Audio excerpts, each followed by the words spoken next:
On to politics now. President Biden facing growing pressures tonight to salvage his candidacy. That's nearly a week after that dismal debate performance. The White House, meantime, says Biden is absolutely not considering stepping down, despite increasing calls for him to end his re-election campaign. In the days following the debate, President Biden's poll numbers have slipped, while former President Trump appears to be gaining momentum, and anxiety is rising within the Democratic Party. John Fenoglio joins us with today's fast-moving developments. John. Yeah, Rick, here, that's right. The Biden campaign is scrambling to reassure key allies the president is fit to run for a second term. For his part, President Biden met with some 24 Democratic governors today at the White House, including Governor Newsom. The president says he's not going anywhere, but a growing number of Democratic officials and donors are calling on him to step down.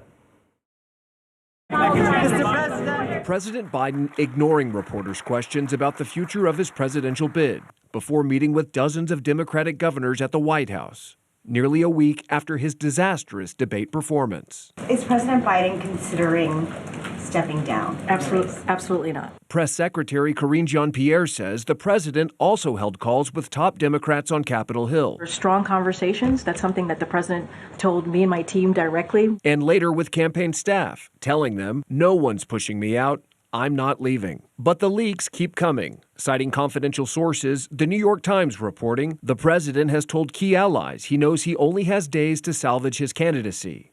The White House says that reporting is false. The president said it is absolutely false. That's coming directly from him. A just-released New York Times poll conducted after the debate shows former President Trump widening his lead, with 49% of likely voters choosing Trump compared to 43% supporting Biden. For some Democrats, the damage is done. Representative Raul Grijalva from Battleground, Arizona, now the second Democratic lawmaker to call on the president to exit the race. On Tuesday, Texas Congressman Lloyd Doggett called on Mr. Biden to step down. Coming home to Texas this weekend, I would say that the input from my constituents has been 10-1 in favor of replacing President Biden on the ticket. I hope that he will put country first. I know Trump would never do that, but that he will put country first and decide to step aside. Despite growing concerns about Mr. Biden's ability to run for a second term, Democratic governors emerged from their White House meeting rallying behind the president.